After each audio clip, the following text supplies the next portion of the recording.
One day, Wu Da was thrilled to see his younger brother on the road and took him home to meet his new wife, Pan Jinglian, a housemaid for a wealthy family. She is my wife, Pan Jinglian. She is really beautiful, right? When Wu Song met Pan, Pan fell in love with Wu Song at first sight because Wu Song was a handsome and manly guy. Therefore, Pan felt aggrieved because she married Wu Da, who was a pimp-sized, scrawny man, and then she warmly invited Wu Song to move in with them. Wu Song was unable to decline his brother and sister-in-law's offer, so he went to live with them. From then on, Pan lavished attention on Wu Song, keeping him liberally supplied with food and drink, while furtively casting flirty looks and making suggestive remarks. Why are you so handsome but your brother isn't? If I got married to you, that would be a wonderful thing. However, Wu Song felt disgusted by this performance. Have you got no shame? I've got principles. You know, I'm not some farmyard animal. Pan was ashamed and told Wu Song. You don't know chalk from cheese. Moreover, Pan walked into the bedroom and told Wu Da. Wu Song was trying to molest me. But Wu Da did not believe her and said, That's impossible. After a few days of this, Wu Song was ordered to the eastern capital on business. Before setting off, Wu Song urged Wu Da. Take extra care of yourself. There was a rich man named Xi Menqing who owned a few pharmacies in Guyang country. He was also a government official. Although he had more than one wife, he always enjoyed himself with other women. One day, when he was passing along the street outside Uda's house, he heard a woman screaming. Ah! Suddenly, Xi Menqing was struck by a clothes hanger. Shit, how come it fell from the sky? He was mad and looked up to find where it came from.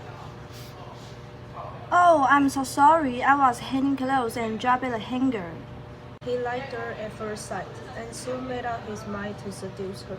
First, he bribed the woman who owned the tea shop next door, Mrs. Wang, to act as a go-between. Mrs. Wang invited Pan to sew funerary garments in her house and welcomed Pan with food and drink.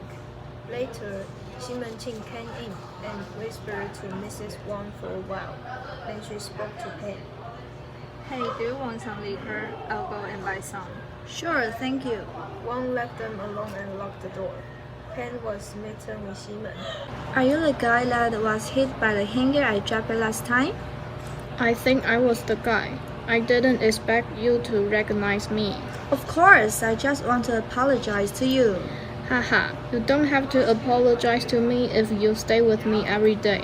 You must be kidding, but I'm waiting to. From then on, the two made for daily trysts at Mrs. Wang's. Within a couple of weeks, the whole neighborhood knew about the affair. With the help of a friend, a pier vendor named Xiao Wang, Wu Da caught the lovers in the act. Wu Da, don't think that doing such a thing will belong in the past. Pan Jinglian won't like you anymore. Shut up. Stop talking about anything illogical. It's you that seduced my wife when I off the way. Mortified and enraged, Xi Menqing gave Wu Da a violent kicking, coughing blood. Wu collapsed onto the floor. A thing they had not expected happened. Wu Song went home sobbing for something he had forgotten. Where is my sword? I can't live without it. I must return home and get it. He saw that his brother was hurt, then realized that someone wanted to kill his brother. He should protect Wu Da, therefore, he planned to take revenge. Uda, listen to me. Why are you here? You should be on your way to. I have no time to explain. Listen, someone wants to kill you. I have medicines that can save you from any kind of poison. How could you get it? Why do you have so many questions? I got it on my last journey. That's not the point. Take it immediately, quickly. After Wu Da took the medicine, Wu Song picked up his sword and left home. Wu Da, who had been given the antidote by Wu Song not long before, in order not to have their disguise recognized by Pan and Xi Menqing, pretended to be ill in bed.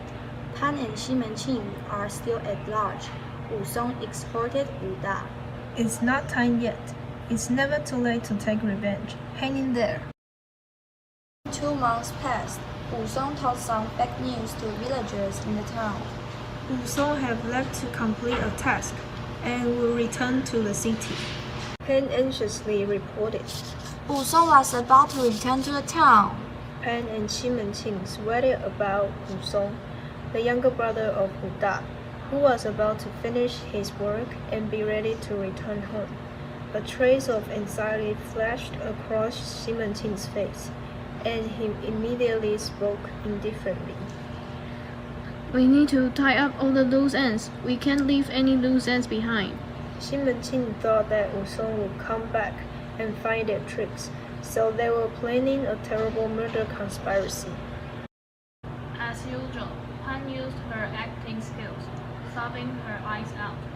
Pan knelt at her husband's bedside with a packet of medicinal herbs.